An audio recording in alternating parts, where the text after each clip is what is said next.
Okay, this lesson is over surface area formulas for cylinders and rectangular prisms. Okay, you want to think of a cylinder as like a soup can or a can of green beans.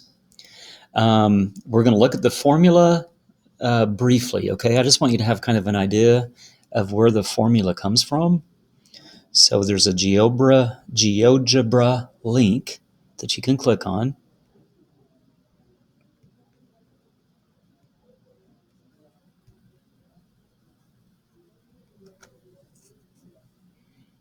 Okay, and real briefly here, I just want you to realize first that a can of green beans, okay, a cylinder, if you had the net, I want you to see what shapes that are really part of the net. Okay, if you click this slide me button, okay, remember the net is the wrapping paper. Okay, if I slide this over, okay, you're going to see part of the net is the circle on the top and the circle on the bottom.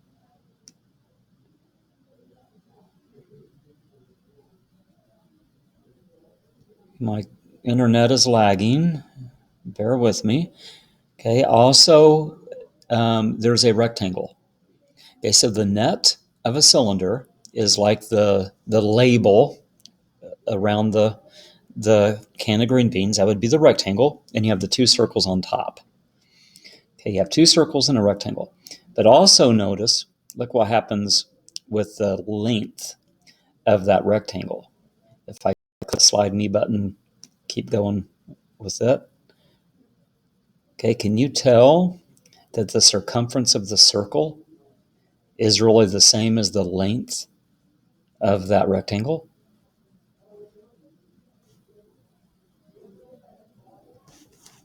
Okay, that's the big idea. And again, I just want you to be familiar with how we come up with the formula, not be an expert at it. Because if you go to the next slide, I'm kind of showing you how the formula works. Okay, the circumference of that circle is the length of this rectangle. The circumference of a circle is 2 pi r.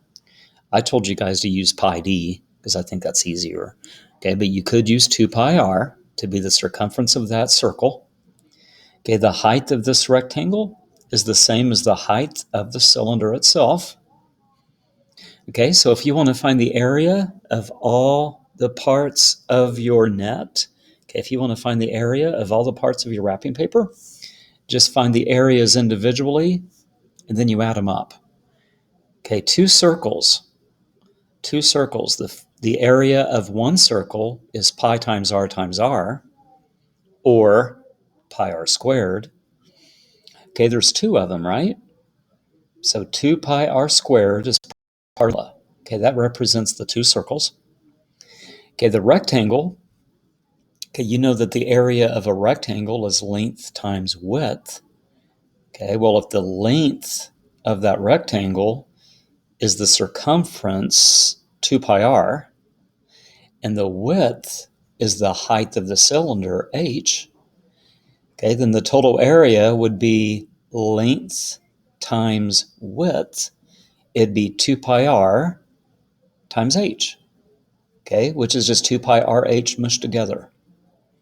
So the total area, the total surface area would be 2 pi rh, which is the area of the rectangle, plus the two circles that have area pi r squared each.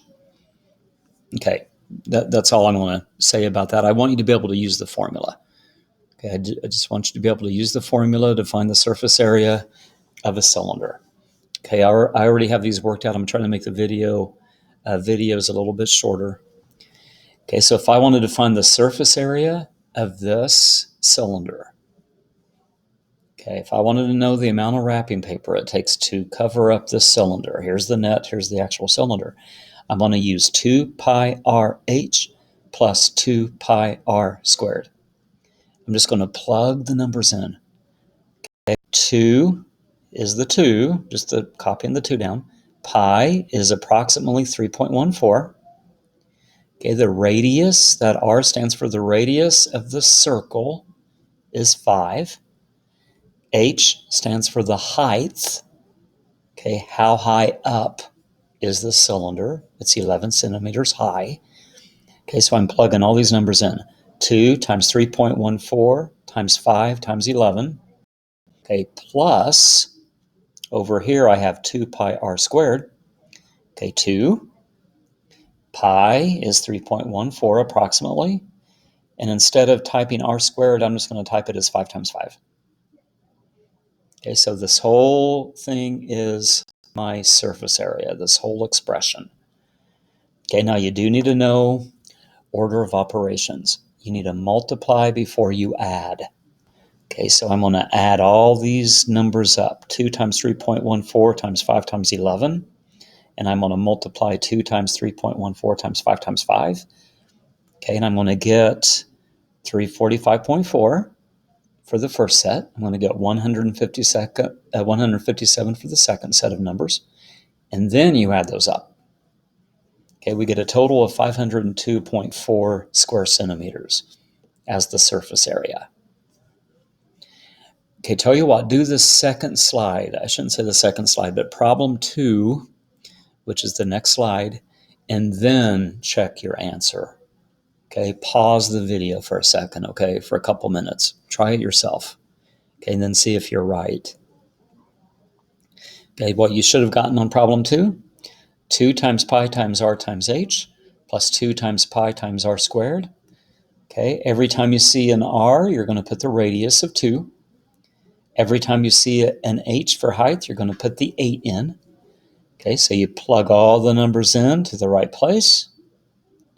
Okay, you multiply the two sets of numbers first, 100.48 and 25.12. Then you add those up. You get 125.6 square centimeters. Okay, try the next slide as well. Try it before you check with this answer, okay? Make sure you can do it. We're finding the surface area of the soup can. Okay, every time I see an H in my formula, I'm going to put in a 5.5 for the height. Every time I see an R for radius in my formula, I'm going to put a 2 in. So I'm just putting all these numbers in. 2 times 3.14 times 2 times 5.5 for the first part. Okay, 2 times pi times r times r. 2 times 3.14 times 2 times 2 for the next part. Okay, multiply the sets of numbers together. You get 69.08 for the first set of numbers multiplied. You get 25.12 for the second set of numbers that are multiplied.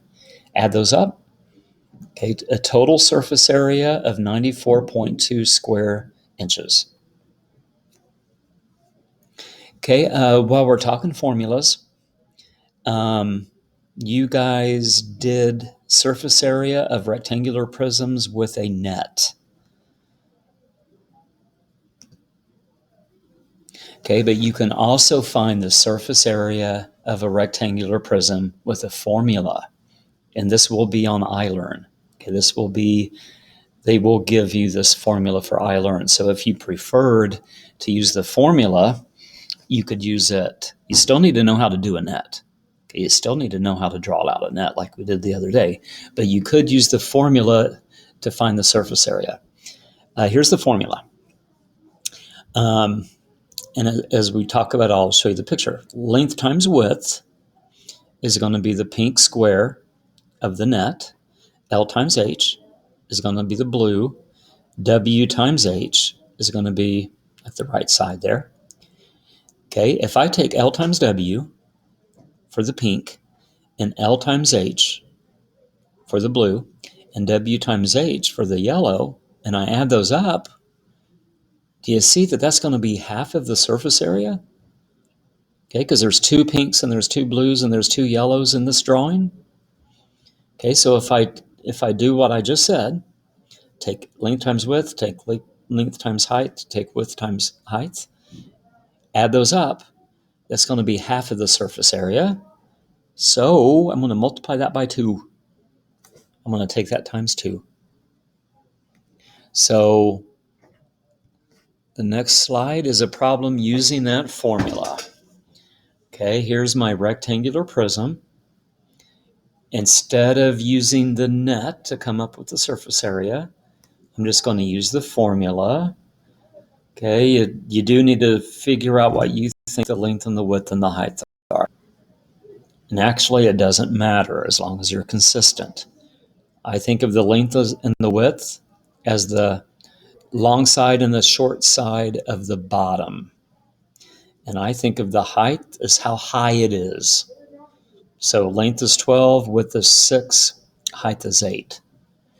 Okay, so when you use the formula, you just write down the formula, plug in the numbers. Okay, the 2 stays. L times W is 12 times 6. Plus L times H would be 12 times 8. Plus width times height would be 6 times 8. Okay, so you plug all the numbers in. Okay, you want to do parentheses first. Okay, you want to do inside parentheses first. And when you're doing inside parentheses, you want to multiply before you add. Okay, so you want to multiply 12 times 6 is 72. 12 times 8 is 96. 6 times 8 is 48.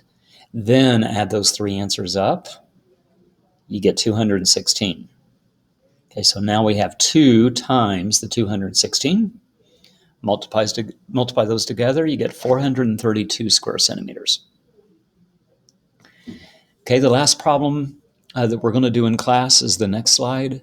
Why don't you try to do that problem just like the others? Try to do it before you check it with the solution.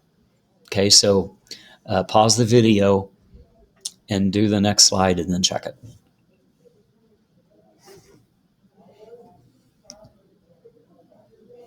Okay, for this problem, I'm thinking of the length and the width as this bottom part.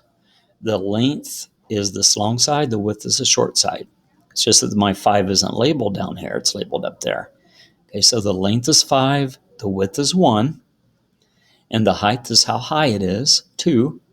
So I'm going to take the length and the width and the height, plug those numbers into the formula. Okay, and this is what I get. The length times the width is 5 times 1. The length times the height is 5 times 2. The width times the height is 1 times 2. Okay, parentheses first. And when you're inside parentheses, you multiply before you add. So multiplying 5 and 1, you get 5. Multiplying 5 and 2, you get 10. Multiply 1 times 2, you get 2. Add those up. You get 17. So we have 2 times 17, which gives you 34 square centimeters. And by the way, both this problem and the last problem were on the slides we did the last time when we did nets, and you got the same answers. So you could go back to that other slides lesson and compare. Okay, guys, let me know if you have any problems if you're at home, and keep me posted. We'll do more with this tomorrow, but just let me know if you're having any issues at all.